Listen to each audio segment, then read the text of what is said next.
primer, abans d'agrair a la Universitat de Lleida aquesta magnífica acollida amb aquesta àgora sensacional que ens ha facilitat. I després, moltes gràcies als meus col·legues, a l'organització, el Víctor, el Francesc, el Pep, el Frederic i el Guillem, per deixar-me per tercera vegada fer de barrufet rondinaire en aquestes sessions, tal com em va batejar l'enyorada directora general d'Energia, Assumpta Ferran. Tu ets el barrufet rondinaire, jo m'ho agafo com un elogi. I bé,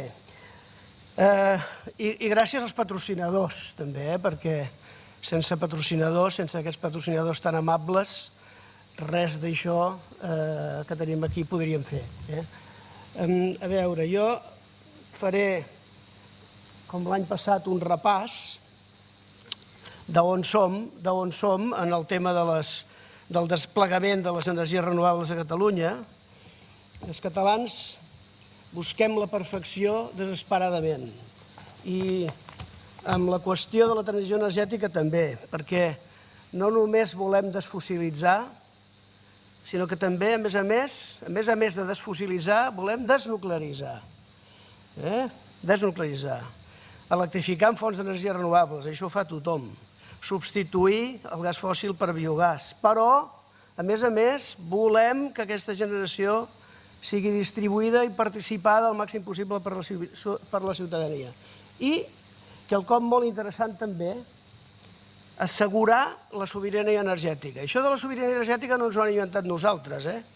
Això surt a tots els documents que a partir de l'any 2016 configuren la perspectiva energètica de Catalunya, surt a tots els documents del govern de Catalunya, que una de les metes que tenim és assolir la sobirania energètica. Per tant, no és un invent d'aquests 6 eixelebrats que organitzen aquestes jornades de fa 3 anys, sinó que ja el govern ens va donar la pista d'on havíem d'anar. I a més, és quelcom que forma part dels projectes de tots els governs de Catalunya que hi ha hagut des de l'any 2017. Tots estan implicats, tots els presidents. El president Puigdemont és el responsable de la llei de canvi climàtic, de la 16/2017. El govern Torra és el que crea, amb la col·laboració extraordinària del Manel Torrent, que és el pare de tot això, crea aquest decret llei 16/2019 no del tot aprofitat, diria. Crea això. I el govern aragonès incorpora 2 decrets lleis més que jo crec que han posat pals a les rodes de la transició energètica i, escolta'm, em diuen que sóc el fiscal, m'agrada ser el fiscal i ho dic tranquil·lament perquè els jubilats es permet tot. Aquests decrets llei han creat problemes. Han prioritzat un determinat tipus de projectes i aquesta priorització d'aquest determinat tipus de projectes ha frenat altres projectes, com veurem després. Ha anul·lat una funció molt important que tenia la ponència d'energies renovables, que era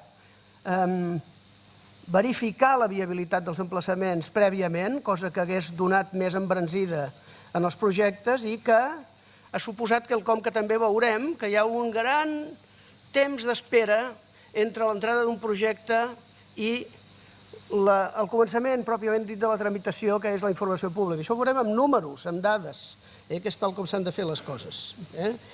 I després també és important citar el ple del Parlament de Catalunya que es va fer els dies 24 i 26 d'octubre de l'any 2023, que fixa una sèrie de punts i aprova un tema que jo crec que és crucial per a l'èxit de la transició energètica, a proposta, a més, del partit que avui ha creat, és responsable de la presidència de la Generalitat, a proposta del Partit dels Socialistes de Catalunya, s'aprova la figura del comissionat de la transició energètica. Això passa el dia 26 d'octubre del 2023.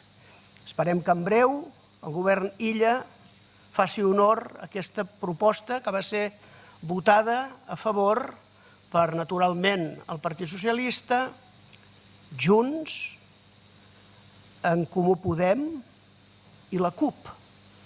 Aquests 4 grups parlamentaris van votar a favor d'això. Esquerra Republicana el Partit Popular i Vox van votar-hi en contra i Ciutadans es va abstenir. Aquesta figura és molt necessària, perquè aquesta figura és la que ha de desllorigar. I jo faré servir una paraula que crec que l'han aportat, me sembla que l'han aportat els del diari Segre, de Lleida, precisament, que és la paraula desembussar. Aquesta figura, el comissionat de la transició energètica, ha de desembussar la multitud de projectes que tenim en marxa per part de promotors a Catalunya i que són més que suficients per assolir el primer dels objectius de la transició energètica, que és el 50% de l'electricitat renovable l'any 2030. Aquí teniu la transició energètica de Catalunya, el que ha de ser. Partim de gairebé 300 terawatts hora any de demanda energètica, de demanda d'energia primària a Catalunya l'any 2019, i la transició energètica, a més de tot el que hem comentat abans, desfossilitzar, desnuclearitzar, electrificar, a més és eficiència, perquè l'any 2050 utilitzarem la meitat de l'energia primària que utilitzem avui. El 76% serà electrificat, la resta seran usos tèrmics. Per anar amb aquest gràfic d'aquí, abandonem la tecnologia nuclear, abandonem els fòssils, donem la benvinguda a una demanda energètica 100% renovable. Amb els números, que són aquests, un gran augment de la potència, perquè hem d'anar a parar des dels 4.966 megawatts que s'han citat aquest matí. Això són dades de novembre d'enguany, dades d'avui, pràcticament. Anem a parar 62.000 de capacitat de generació, amb 3 fases, 30, 40 i 50. I incorporem l'emmagatzematge, que és molt necessari quan el teu sistema energètic està basat en energies renovables, sí, però variables també. I, per tant, necessitem emmagatzematge de curta distància, bateries, per exemple, però també necessitem emmagatzematge estacional, que són les grans bateries que hem de tenir al Pirineu, però també a la Baells i també a l'Ebre. També a l'Ebre, necessitem tot això. Això està previst a la Prospectiva Energètica de Catalunya, obra de diversos governs i, per tant, en fi, consens. Aquest és el consens que ja s'ha trobat. A Catalunya, per implantar les renovables, el consens ja existeix. I el consens es diu Prospectiva Energètica de Catalunya 2050. I aquest consens hi han participat els principals partits catalans que li han donat el vistiplau i, per tant, el consens ja no cal buscar-lo més perquè aquest consens el tenim aquí, en aquest document. El que hem de fer és implementar-lo, aquest document. Aleshores, és molt necessari anar sabent on som cada any. Com estem en quant a compliment d'objectius? Com estem en quant a compliment d'objectius? I ho mirarem per les principals tecnologies, principals noves tecnologies, diguem-ne, principals noves capacitats de producció que hem de posar en servei, que són l'eòlica, terrestre i marina, i la solar fotovoltaica amb les seves 3 accepcions sobre terreny, sobre teulada i també en infraestructures, que són les que contempla la PROENCAT. Mirem això. Aquí tenim la solar fotovoltaica sobre terreny. Hem d'anar a 4.500 megawatts a l'any 2030 i avui no arribem amb les dades que tenim, perquè tenim dades sobre terreny fins a novembre d'enguany, fins a començaments de novembre d'enguany, sobre terreny, però, el veurem després, sobre teulada no tenim les mateixes dades. Sobre terreny estaríem al voltant de 2.000 megawatts, com a objectiu a final de l'any 2024, però només arribem a 352, sobre terreny. En servei, que és el que crec que compta, perquè ja veurem després que sí que tenim molts projectes autoritzats, però també hem de veure d'aquests autoritzats quants es poden construir, que no són tots els que estan autoritzats. Per tant, aquí estaríem un 82% per sota de l'objectiu a 31 de desembre de l'any 2024. Després veurem, cap al final de la presentació, quins són els compromisos de materialització anuals que hem de fer entre el 25 i el 30 per arribar als objectius que tenim al 30, perquè, clar, canvien cada any. Canvien cada any. Si no fem els deures l'any A, l'any B hem de fer els deures de l'any A i de l'any B. I l'any C, si l'any B no fem els deures de l'any B, hem de fer els deures de l'any A, l'any B i l'any C. Això és bastant senzill d'entendre, oi? Sobre teulada. Sobre teulada no estem malament. Sobre teulada no estem malament. Estem un 40% per damunt de l'objectiu. Tenim un objectiu de l'ordre de 2.000 megawatts l'any 2030 i estem, això és una estimació, estem a uns 1.300 megawatts. És una estimació perquè realment estem a 1.100. Però pensem que aquesta autoproducció amb consum directe, que és com el Pep Puig creu que s'ha de dir, en comptes de dir autoconsum, i jo estic absolutament a favor d'ell i crec que de la definició d'aquest concepte, per ser precisos amb les paraules, autoproducció amb consum directe, no estem en els 1.300, estem a 1.171 en aquests moments, però abans de final d'any segurament arribarem als 1.300. Aquí al tanto amb això, al tanto amb el que està passant amb l'autoconsum, perquè l'anàlisi de les dades que tenim disponibles avui en dia, que són fins al 31 de maig d'enguany, tenim dades només fins al 31 de maig d'enguany, ens diu que l'autoproducció en consum directe en el sector domèstic ha caigut a plom. I ho veieu a la banda esquerra, aquí, amb aquesta banda d'aquí, esquerra de la sala del gràfic. Les primeres 3 columnes, la primera columna és què hem fet de gener a maig d'enguany, la blava. La verda és què vam fer en el mateix període de l'any passat. I la groga carbassa és la variació entre les dues. La diferència, que és negativa. Han fet molt menys de gener a maig d'enguany que van fer de gener a maig de l'any passat. Això és molt important d'analitzar, perquè veiem on tenim els problemes. Fixeu-vos, això són nombre d'instal·lacions, ara ho veurem en megawatts. Això són nombre d'instal·lacions. Fixeu-vos la caiguda en nombre d'instal·lacions en el segment de fins a 5 quilowatts del 58%, en el segment de 5 a 10 quilowatts del 41%, en el segment fins a 15 quilowatts del 32%. I sí que hi ha un augment interessant de fins al 300% en el segment de més de 2 megawatts, però estem parlant de 4 instal·lacions i d'una instal·lació l'any passat. Han fet 3 instal·lacions més, 4 contra 1. El mateix ho veiem en megawatts. La documentació la tindreu disponible, no cal que ens entreguem massa ara, però la conclusió d'això és que no ens podem quedar només en les xifres grosses. Hem d'entrar al bisturí.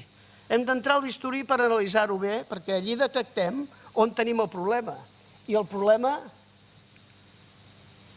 aquest és el primer segment. El primer segment de fins a 5 quilowatts de potència. Fixeu-vos el desastre que hi ha hagut, la caiguda tremenda que hi ha hagut en l'autoproducció en consum directe. Sí que s'estan fent una miqueta de feina, la Generalitat ha començat a fer una mica de feina amb infraestructures, però encara no tenim, estem a 0 megawatts. Aquí estem a 0 megawatts l'objectiu és petit, s'estan començant a licitar, s'estan començant a adjudicar i fins i tot s'estan començant a autoritzar projectes. A les platges, d'entre els carrils de les autopistes, aquests són 2 exemples del Maresme, o en el capdamunt dels túnels propietats de la Generalitat. Seran petites instal·lacions, però s'ha de tenir en compte. De totes maneres, estem a 0 encara.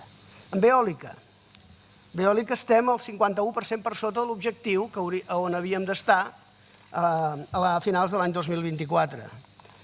Enguany es posaran en servei 30 megawatts que procedeixen de projectes del concurs que es va licitar l'any 2010. A l'últim projecte dels 3 que van sobreviure, dels 768 megawatts que es van adjudicar, només s'han materialitzat 90.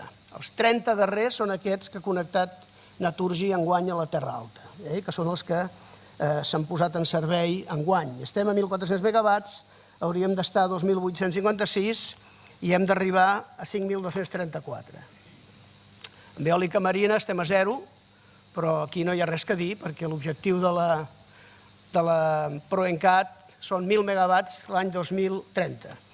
Al tanto, però, perquè està sortint una oposició molt dura contra una línia elèctrica soterrada de 13 quilòmetres, més 2 d'aèria, que ha d'aportar l'electricitat que generi una instal·lació científica d'investigació sobre l'eòlica marina flotant que es vol construir en aigües de l'Alt Empordà, i resulta que hi ha 4 alcaldes que diuen que no. Llavors, a veure com ho solucionem, això. És molt important que aquesta plataforma d'energies marines de Catalunya es pugui construir, es pugui autoritzar. No volem repetir l'experiència que vam tenir amb la CEFIR, que vam estar intentant treballar-la des de l'any 2010 a l'any 2013, però que no ens en vam sortir davant de les costes de l'Ametlla de Mar. Si ho haguéssim pogut fer ara, els catalans seríem una potència de recerca i desenvolupament sobre eòlica marina a tota la Mediterrània. Encara no ens ha acabat de passar el tren, no ha acabat de passar el tren, però la PLEMCAT ha de poder-se tirar endavant, perquè, a més, hi ha molta necessitat al món, encara avui, hi ha molta necessitat d'aquest tipus d'instal·lacions. La més important de totes està a Noruega, a Karmøy, on tenen 6 posicions per aerogeneradors amb una potència de fins a 85 megawatts en conjunt. I l'altre dia, el director d'aquesta instal·lació explicava que tenen totes aquestes posicions ocupades durant 7 anys, que tenen una llista d'espera de 7 anys encara aquí per posar. Per tant, Catalunya tindria una possibilitat important. On som en quant a... És a dir, tots aquests objectius, aquests 7.000 megawatts fotovoltaics fins a l'any 2030, els 5.000 eòlics, els 4.000 eòlics fins a l'any 2030 per arribar fins a 5.200, tenim matèria per poder-ho fer, tot això? Els promotors han dit que sí, els promotors? Es volen jugar els quartos, els promotors? Doncs sí, en el seu moment van decidir que es volien jugar els quartos. Tenim un potencial molt gran, en parcs eòlics terrestres. La banda esquerra és la cartera i d'on procedeix aquesta cartera. La cartera suma 7,2 gigawatts, 7.200 megawatts. Si en teníem 1.200 quan va començar això i hem d'arribar a 5.200, per tant necessitem 4.000, n'hi ha 7.200, ens en sobren 3.200, o sigui, sí que hi són. El problema és a la banda dreta, que és tot això com es va desenvolupant. D'on venen, primer que tot? Doncs fixeu-vos, el 90% venen del decret llei 16/2019. El 90% d'aquesta potència ve del decret llei 16/2019. Un 7% ve de projectes que tramita el Ministeri Madrid, el Ministeri de Transició Ecològica. Menys d'un 1% són projectes anteriors, d'abans del decret llei, entre ells aquests 30 megawatts, són 3 parcs eòlics. És un molí de vent de 3 megawatts a la Terra Alta, un parc eòlic de 27 megawatts al Baix Camp i un projecte de 30 megawatts a la Terra Alta, que és el que ja s'ha posat en servei. I després resulta que després d'aquesta modificació que va fer el govern aragonès del decret llei 16/2019, els promotors eòlics van dir Catalunya no vol eòlica. Catalunya no vol eòlica, perquè després d'aquesta modificació només s'han presentat 5 projectes per 159 megawatts. Ara, tenim aquest gruix del 90%, avanço una feina pel nou govern, que és l'última part de la presentació, que recomano al nou govern que faci, i una de les coses que li recomano és que doni una senyal en els promotors eòlics forta, perquè Catalunya torni a estar... que doni una senyal que Catalunya estima l'eòlica terrestre, que la doni aquesta senyal, perquè ara per ara els promotors no se n'enfien d'això. Només 159 megawatts després del decret. Aquí hi ha una sèrie, a la part dreta, hi ha una sèrie de partides a les quals es podria escarbar per trobar projectes. Per exemple, megawatts que els promotors diuen que desisteixen d'ells. Doncs per què desisteixen d'ells? Si vostè desisteix, la Generalitat, el comissionat de la transició energètica, ha de dir que buscaré un altre promotor i aquesta zona que vostè tenia, fora. Vostè fora, un altre. Què passa? Que no pot connectar? Hi ha 1.500 megawatts a la banda dreta que no es desenvolupen perquè la Generalitat no ha buscat punts d'evacuació. La Generalitat no ha anat a Madrid a parlar amb Red Elèctrica. La Generalitat no ha donat credibilitat a que Catalunya sí que vol parcs eòlics de fins a 50 megawatts. I per tant, Red Elèctrica ha dit jo per què he d'invertir en nova infraestructura d'evacuació si la Generalitat no fa la feina que ha de fer. Aquí hi ha 1.500 megawatts que podem treure, que han estat desenvolupats per empreses que no són petites, que són Naturgy, RWE, Repsol, Statkraft, per exemple, empreses que tenen musculatura més que suficient com per poder fer això i molt més. Però com que no poden evacuar, no els tramiten. En fotovoltaica estem bastant igual, amb una diferència important. Aquí a la banda esquerra sí que hi ha 1.200 megawatts de projectes que han sortit a partir del decret de modificació del 16/2019, d'aquest decret del govern aragonès, que va dir que prioritzarem les petites instal·lacions. I efectivament, els 1.211 megawatts són tots en instal·lacions de fins a 5 megawatts. Això està molt bé, però també vol dir energia més cara i menys competitiva, perquè una planta de 50 megawatts solar fotovoltaica produeix a un preu i una planta solar fotovoltaica de 5 megawatts produeix a un altre preu bastant més elevat. I on són els embussos? Aquesta és la clau del tema, perquè hem d'identificar on és l'embús per desembussar. És molt important desembussar. El desembussador ha de ser aquest comissionat per l'energia amb la implicació de les conselleries competents d'Acció Climàtica, de Territori, d'Economia, d'Indústria i d'Educació, amb l'objectiu de coordinar i liderar la transició energètica a Catalunya i finalitzar la contractació de 75 tècnics previstos en el pressupost 2023 per agilitar els projectes en aprovació administrativa. Aprovat pel Parlament de Catalunya amb el vot favorable de Junts, PSC, CUP i En Comú Podem, el vot contrari d'Esquerra, PP i Vox i l'abstenció de Ciutadans el 26 d'octubre de l'any 2023. Això, el Parlament ha de començar a fer preguntes parlamentàries al govern per dir-li, govern, aquesta proposta de resolució va ser la proposta de resolució número 1 del Partit dels Socialistes de Catalunya en el ple del 24 d'octubre del 23, va ser votada amb aquest resultat el 26 d'octubre del 23, quan s'implementa? Aquesta és la pregunta. Estan ben localitzats? De fet, hi hauria d'afegir un tercer, però el deixo per si teniu l'amabilitat de convidar-me a la propera jornada, la quarta, per desenvolupar-lo aleshores. El tercer és la compatibilitat amb la bifauna i les zones incloses en la xarxa Natura 2000. L'eòlica i la fotovoltaica han d'entrar a la xarxa Natura 2000, perquè si no, no assolirem els objectius. I hem de veure com ho fem. De la mateixa manera que els francesos, que França munta un parc eòlic marí flotant al mig del Parc Natural de la Mediterrània, davant les costes de l'Aucata, per veure quin efecte tenen 3 aerogeneradors marins flotants dins d'un parc natural. Doncs nosaltres hem de fer aquest experiment perquè si no, no hi arribarem. Però bé, són dos, l'etapa de suficiència i l'etapa d'urbanisme, i ara vaig a justificar per què. Aquí tenim tots els projectes que tenen autorització administrativa prèvia i de construcció, tots els projectes solars fotovoltaics aprovats a l'empara del 16/2019. Les barres verticals indiquen el temps que han estat esperant a tenir la suficiència i a ser publicada la informació pública en el DOC. Des de la data en què van entrar els projectes a l'Oficina de Gestió Empresarial de la Generalitat. Estan tots, 164, tots aquí. I llavors tenim una corba, que és una... Aviam, si era de segon grau. Sí, crec que és de segon grau, sí. Que indica la tendència.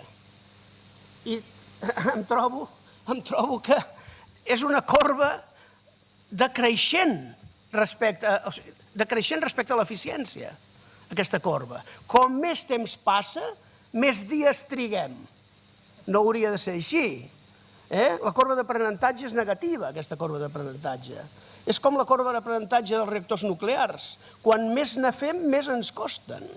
És una tecnologia que hem d'oblidar-la, doncs, no?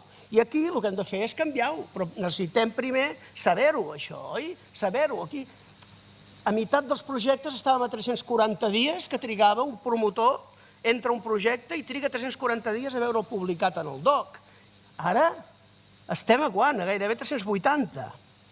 380 dies, no pot ser, això ha d'anar al revés. Ha d'anar al revés. Què passa aquí? Que els promotors són tots uns sapastres i presenten projectes mal fets? O que els estem demanant als promotors cada dia un document nou? Porta'm el projecte. I al cap d'una setmana, escolta'm, com ho tens això? Sí, mira, molt bé, però resulta que m'has d'estudiar aquella àguila cuabarrada que ara he descobert que existeix allí que abans no ho sabia. I al cap d'un mes un altre, i al cap d'un altre un altre, i al final no surten al DOC.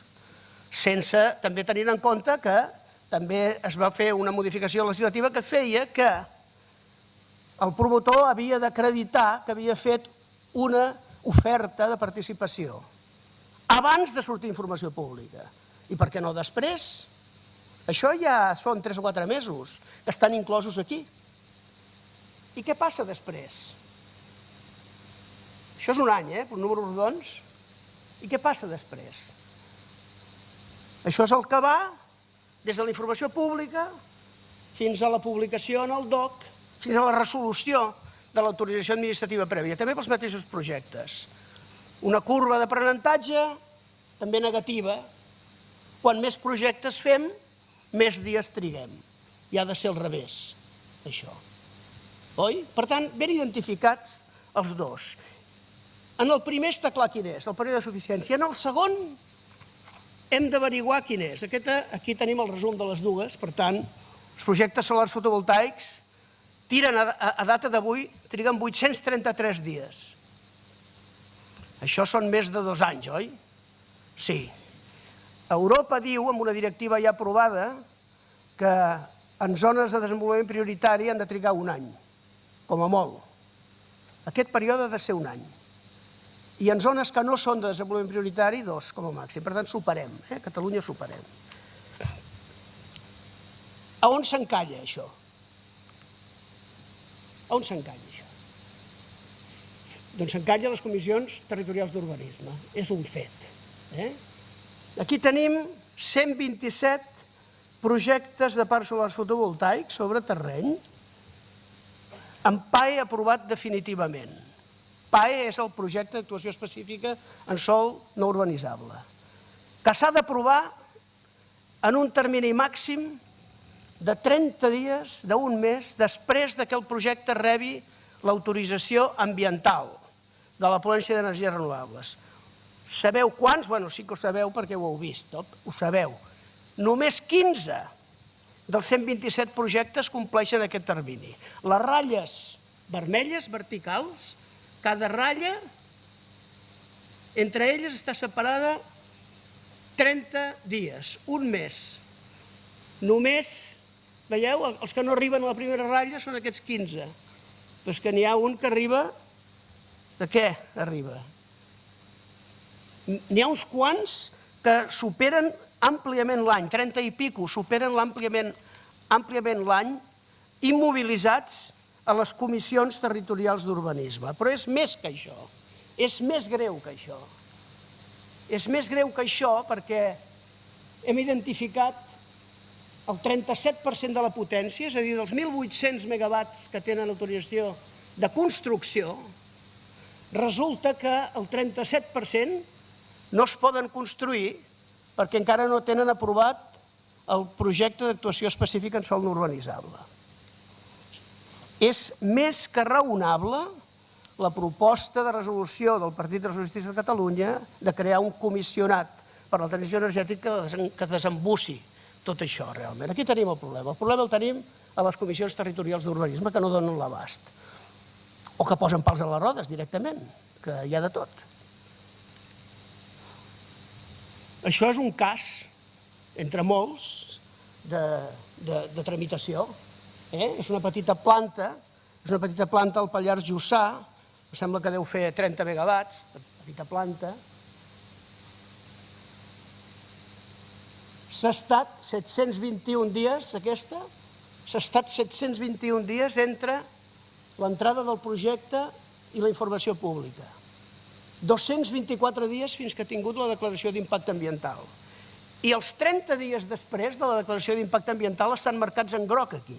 Els 30 dies després, aquests són els que té la Comissió Territorial d'Urbanisme, que coneix el projecte des d'aquest dia 27 de l'11 del 21, que és quan fa el primer informe. La Comissió Territorial d'Urbanisme de Lleida fa el primer informe de suficiència sobre la planta el 27 de l'11 del 2021. S'aprova la declaració d'impacte ambiental en verd, allí ho teniu, l'octubre del 2023. I a partir d'allí té 30 dies per aprovar el PAE. Però què fa la Comissió Territorial d'Urbanisme de Lleida? Suspèn l'aprovació definitiva del PAE. La suspèn, i la suspèn allí, el 10 de l'11. El 10 de l'11 la suspèn. I posa el cronòmetre a zero, i va fent, i a data d'avui, quan aquesta planta porta 1.344 dies en tramitació, és a dir, a la data de fabricació de la diapositiva, que és el dia 8, me sembla, de novembre. És a dir, 3 anys, 8 mesos i 3 dies en tramitació, a data d'avui, el PAE encara no està aprovat. Necessitem entrar a fons, capbussar-nos per desembussar. Necessitem bussos per desembussar tot això, perquè està embolicat, realment. Com aquest, n'hi ha uns quants més de gràfics que, en fi, no abusaré de la vostra paciència. Però això què passa? Això, per primera vegada hem vist que hi ha el país, a mi m'agrada dir el país en comptes del territori, el país s'està començant a sublevar. I aquí ja hem vist per primera vegada alcaldes, que són de Lleida, alcaldes de Lleida, que s'han presentat davant de la Comissió Territorial d'Urbanisme de Lleida a reclamar: feu el favor de treballar i de desembussar tot això. Feu el favor de treballar, perquè som uns alcaldes que estem a 20-25 quilòmetres d'Aragó i que estem veient que totes aquestes oportunitats que té Catalunya amb la transició energètica s'estan marxant a l'altra banda de la frontera amb l'Aragó. Estan marxant, l'alcalde de la Granja d'Escarp deia: estem farts de veure com aquestes oportunitats se'n van totes a 20 quilòmetres d'aquí. I aquests són els alcaldes aquests que van fer aquesta actuació no fa gaire. Què li recomanem al govern? Jo, primer que tot, una cosa, en el nou govern. Primer que tot, benvingut aquest nou govern, perquè, a més, hi ha una sèrie de persones, i vull citar a la consellera i al secretari general del Departament de Territori, que han demostrat en el passat, que això és molt important, en el passat, el seu compromís amb les energies renovables, que el mantinguin i que l'executin, que ara tenen la possibilitat de fer-ho. La Sílvia Paneque, la consellera Paneque, i el Jordi Terrades, el secretari general del departament, que són les dues màximes autoritats en aquest departament. 1, benvinguda. 2, primera recomanació, que recordin que els objectius de la transició energètica els fixa el Parlament i el Govern, i que el Govern no es pot quedar al mig dels que volen la transició energètica i dels que no la volen. No. El Govern ha de ser un promotor, el Govern ha de ser el tractor de la transició energètica. El Govern ha d'estar amb els promotors, que són els que han d'ajudar i posar els diners per fer la transició energètica. No es pot quedar al mig. s'ha de comprometre i mullar-se el govern, i ha de ser el tractor, d'aquesta transició. I per tant, el govern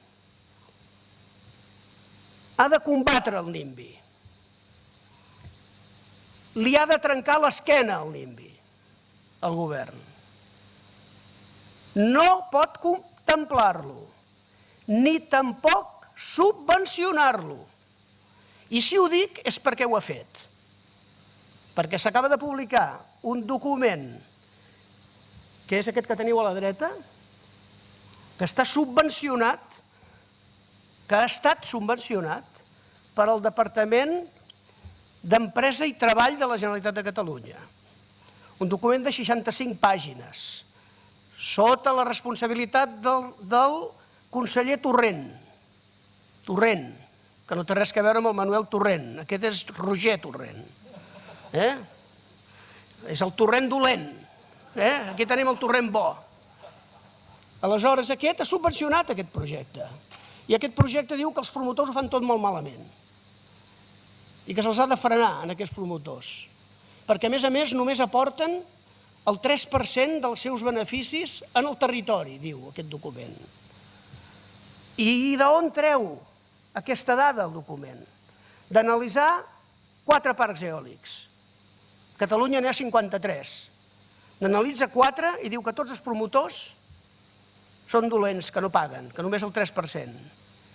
Però jo me'l llegeixo de dalt a baix i veig que no compta l'ICIO, aquest document. Compta l'IAE, sí, l'impost d'activitats econòmiques, compta l'impost a l'IBI d'aquestes instal·lacions, els BICES, això compta. Compta alguns convenis, d'altres no els compta, alguns convenis els compta, però no compta l'ICIO. I resulta que l'ICIO, amb un parc eòlic de 50 megawatts, són 2 milions d'euros. Per tant, està malament aquest document. Però tot i així, l'ha subvencionat la Generalitat. La Generalitat, primera recomanació, per tant, no hi ha d'haver contemplacions amb el NIMBY, hi ha d'haver un pla de contaminació agressiu per explicar què és la transició energètica, per explicar què passa si no la fem, ha d'enviar un estol de missioners de la transició energètica, la idea aquesta dels ambaixadors, doncs missioners de la transició energètica arreu a explicar tot això. I ho ha de fer sense complexar-se. Per què sense complexar-se? Perquè l'opinió pública de Catalunya està a favor de la transició energètica. I si no, que es mirin el CEO climàtic darrer, que va estar guardat en un calaix durant 10 mesos, per cert, es va publicar amb 10 mesos de retard, però aquest CEO diu que entre el 70 i el 80% de l'opinió pública catalana, dels encastats catalans, estan a favor d'instal·lacions renovables prop de casa seva. Prop de casa seva. Per tant, hi ha una oposició que fa molt de soroll, és veritat, que capta l'atenció dels mitjans de comunicació, que també són bastant culpables, alguns mitjans de comunicació d'això, capta l'atenció, sí, però que és absolutament minoritària. Per tant, el govern que no tingui por d'això, que no tingui por. Que agafi una política de col·laboració amb els promotors. I el promotor que ho faci malament que li talli el coll, naturalment, naturalment. Però de col·laboració. És a dir, el govern hauria de tenir una actitud, en paraules de l'actual director general d'Energia, de proveïdor de serveis en els promotors. Naturalment, es dona per suposat i per descomptat que en una societat democràtica com la nostra la llei s'ha de complir. La llei que hi hagi s'ha de complir. Però, col·laboració, una actitud de col·laboració. Complint, per suposat, la legislació vigent. Promovent la transició energètica. I una manera de promoure la transició energètica és augmentar la transparència al màxim grau possible. Exemple de Dinamarca, com sempre.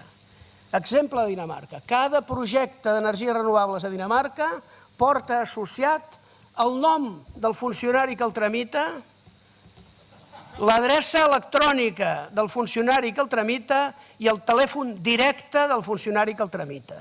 Que calen més funcionaris, que es dotin. Però posem nom de funcionari a tots i cadascun dels projectes. I després han de fer és agafar el telèfon aquests funcionaris, perquè el que no pot ser és que un promotor truqui a la Generalitat i que no li agafin el telèfon, perquè això explica els 300 i pico de dies de la suficiència i els 300 i pico de dies de la informació pública. Fer més transparents, efectivament, fer més transparents. Un dels decrets que modifica el 16/2019 s'entén per què es va fer, però ha tingut una conseqüència indesitjable que és disminuir la transparència. Aquest decret, aquesta modificació va consistir en permetre l'autorització administrativa prèvia i de construcció abans que estés formalitzada l'aprovació definitiva del projecte d'actuació específica en sòl no urbanitzable. Per què es va fer això? Es va fer perquè és que si no hagués estat així, tots els promotors catalans haguessin perdut els drets d'accés i connexió a la xarxa elèctrica. Perquè hi havia unes fites fixades pel Govern Central, pel Ministeri de Transició Ecològica, una obligació de complir amb una determinada fita de data respecte a l'obtenció d'autorització administrativa des de la data en què Red Elèctrica dona el dret d'accés i connexió. Red Elèctrica o Endesa dona el dret d'accés i connexió. Si s'haguéssim esperat que urbanisme complís amb el tràmit, tots haguéssim perdut. Per tant, correcte, però què passa? Ara no sabem, o ens costa molt de saber, al final sí que ho sabem, ara ens costa molt de saber quan un projecte està autoritzat. Definitivament, quan es pot començar a construir. Perquè el PAE, l'aprovació del PAE no es publica al DOC, no es publica al DOC. I per tant, demanda al govern que es publiqui en el DOC les aprovacions definitives dels PAE quan s'aprovin amb posterioritat a l'aprovació energètica. I vaig acabant. I he d'acabar amb els objectius que tenim a partir d'avui. Oi? Ja no són els que teníem l'any 2021. Ja no són. Com ho hem fet, això? Com ho hem fet, això? Doncs l'any 2021, si estem parlant de solar fotovoltaica en total, les tres, sobre terreny, sobre teulada i sobre infraestructures, l'any 2021 cada any havíem de construir i posar en servei 675 megawatts. La columna blava, ratllada blava, de l'esquerra de tot. Però resulta que l'any 2021 vam posar en servei 100 megawatts, justets, 94,1. 94,1 vam posar en servei. Clar, això vol dir que a partir de l'any 2022 ja n'hem de fer 740 cada any. L'any 2022 vam posar en servei a 500 i pico. I per tant, a partir de l'any 23 l'objectiu ja és 794. Ara ja som en un objectiu de 819 megawatts cada any entre el 2025 i el 2030 si volem assolir els objectius fotovoltaics de la PROENCAT 2050 per l'any 2030. I clar, han augmentat perquè no han fet els deures entre l'any 2021 i l'any 2024. Cap dels anys hem fet els deures i, per tant, ara els objectius són més alts. I amb eòlica passa exactament igual.